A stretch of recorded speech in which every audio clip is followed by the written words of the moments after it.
vào cái vào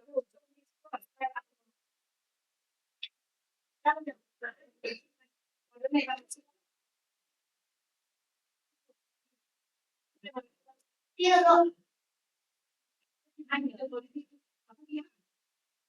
đọc kỹ vào bạn nó lên chưa được cả thì nó phải vào các cái trên bảng vào những trên bảng vào trên bảng sẽ bị nó ít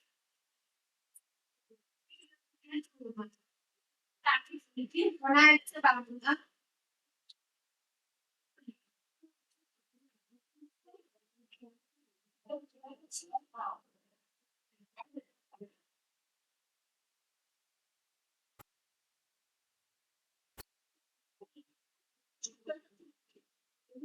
cái đi cùng đâu đấy bằng nữa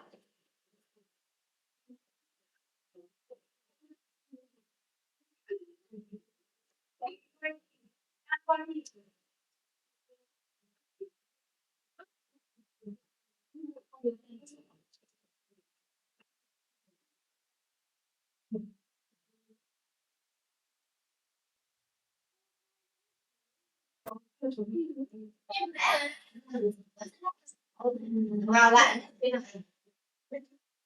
vào lại cái nhạc điểm này chứ không được vào cái hàng ngày vào lại cái chôm là một vào chôm vào đi vào trong chôm ship n ứng cái đấy còn máy nó phải làm phỏng vấn thì của chôm không được ạ ý là nó đăng nhập cái chế độ bảo mật đi biết làm y như này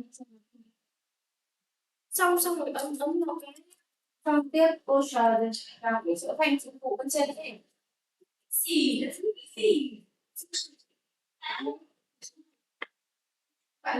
bạn lại ăn đầu cái này đi chưa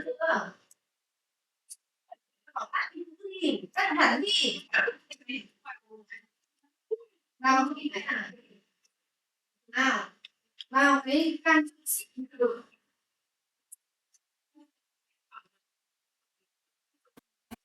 đấy đúng rồi làm ok được chưa khi được chưa mà vẫn vào cái can ship nào cô chủ đấy có mấy mà đầu tiên mình cô chủ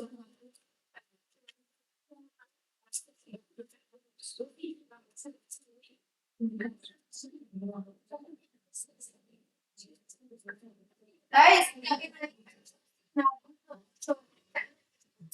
linh cái ăn cái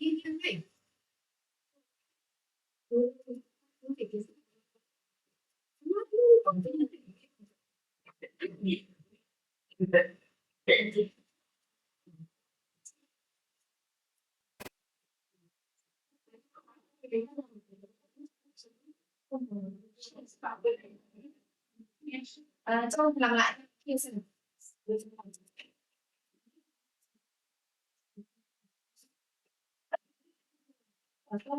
không được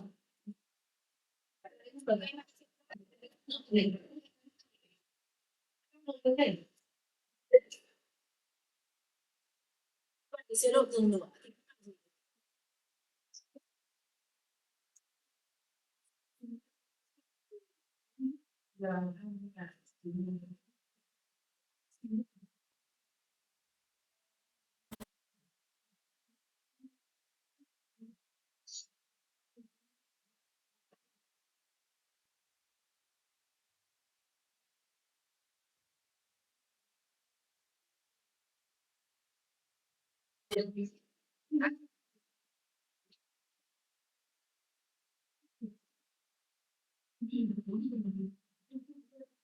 những bạn vào không nhanh nhanh ra giờ mới tập một cái 7 phút rồi đấy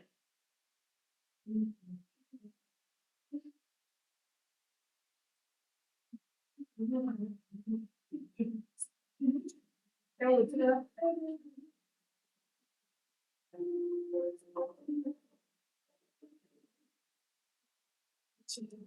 cái đoạn không theo được cần để mình tiến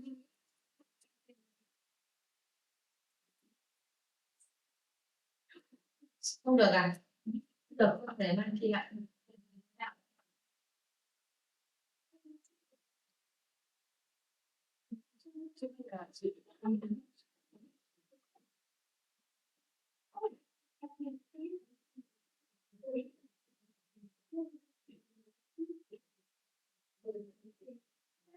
Người đơn mang đi lại. Hai ba con khác đi lại.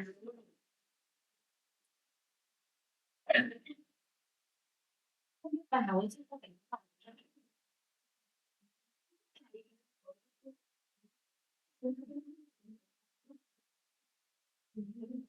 Hai ba con của được à?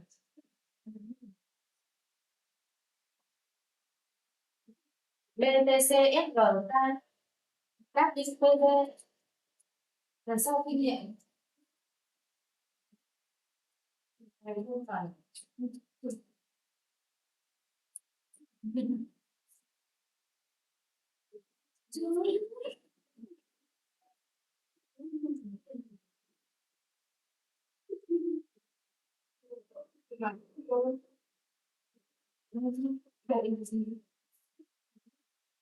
biết không vào được gì vào được à? Biết vào được chưa?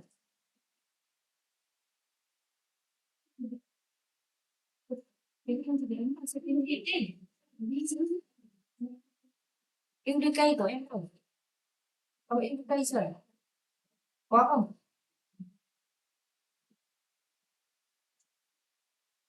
Chịu.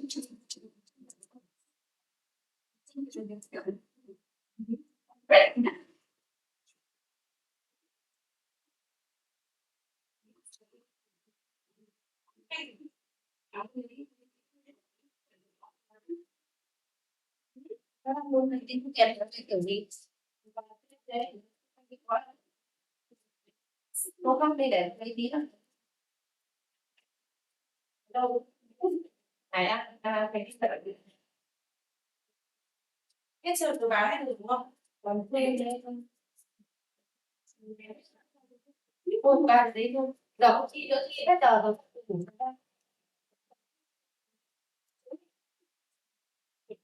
Thì bây giờ làm gì thì không đủ thời gian tí nó bỏ đấy đâu để mang đi. Công ty là ra khỏi chỗ đi tới 15 phút giờ gần đi gì nữa. Tính ra thời gian bắt đầu thi cơ.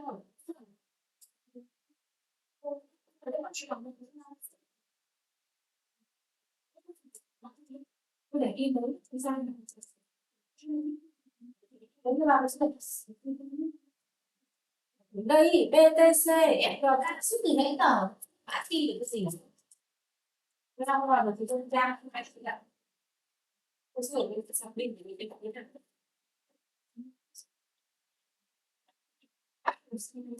Đây thì sẽ là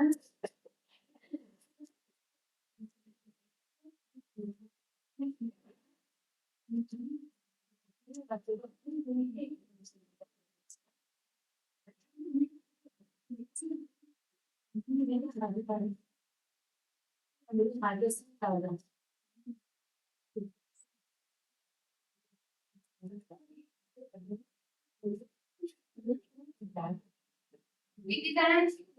ra để đấy tí nữa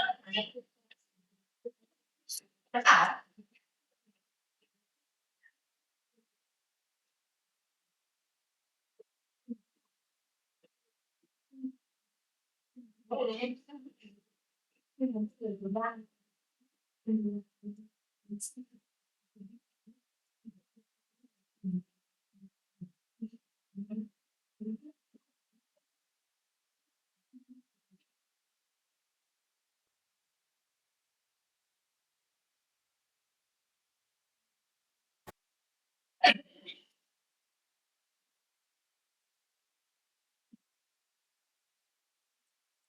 gì này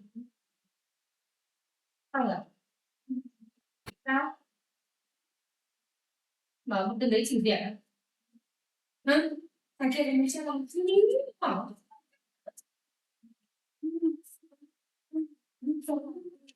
đâu đấy tiếng Việt à cái kia cái là khác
Ngoài nè.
Tác sắc của bạn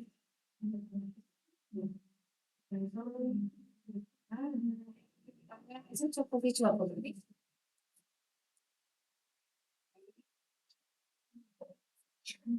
vào vùng tí lúc này nó chỉ có sao rồi không visual được lúc cái chuột ra tôi chút được chỉ cái đấy anh á được ăn được à không nên sửa tay đây này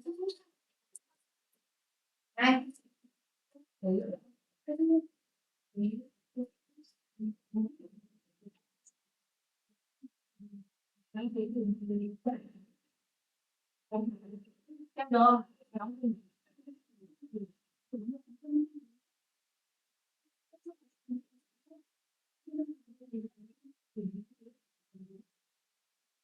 Son todos esos para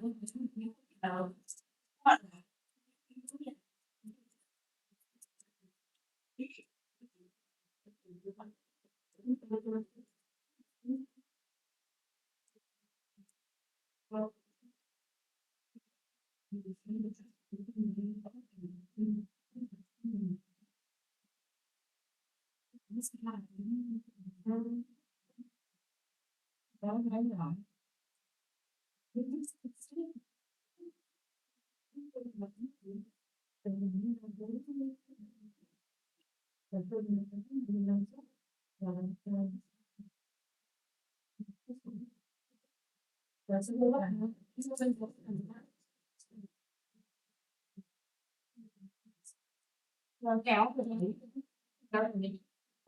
xét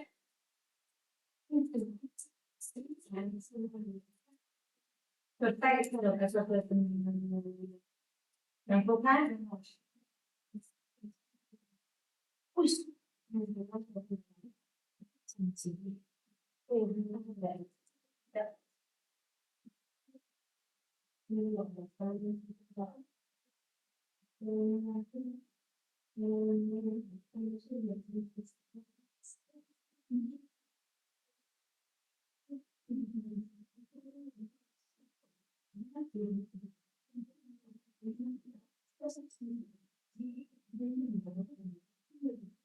phải chưa lại rất sửa lại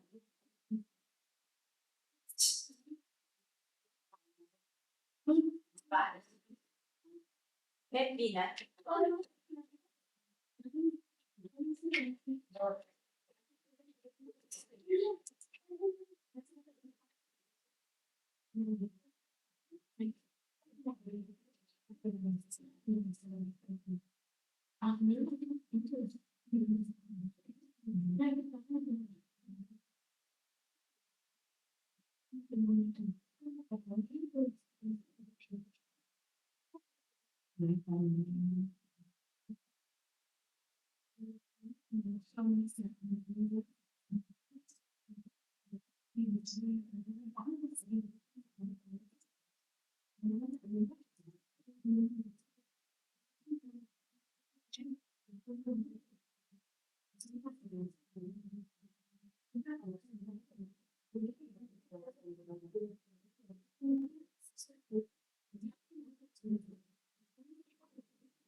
nào ai cần tiền thì nào vậy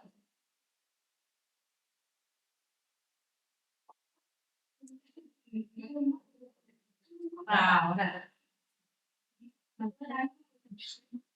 vâng ha có một bài cứ để máy đấy được ra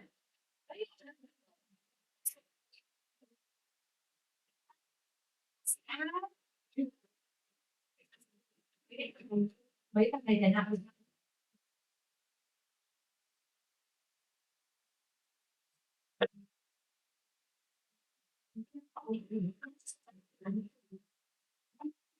gọi điện thoại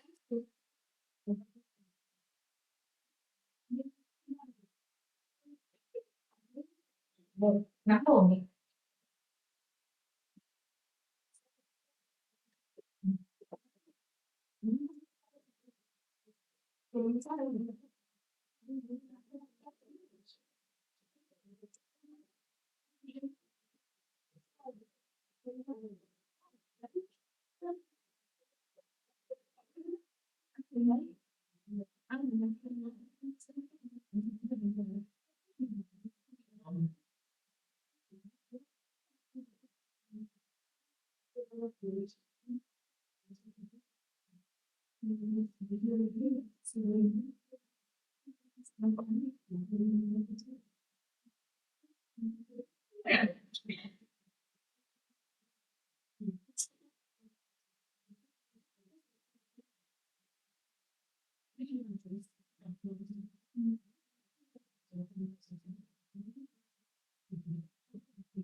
Ô, vẫn phải tặng đồ đi ra, xong rồi đi ra.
Các bạn đi ra đi.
Được vấn nào xong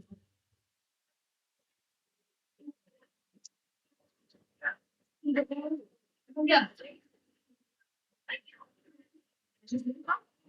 không được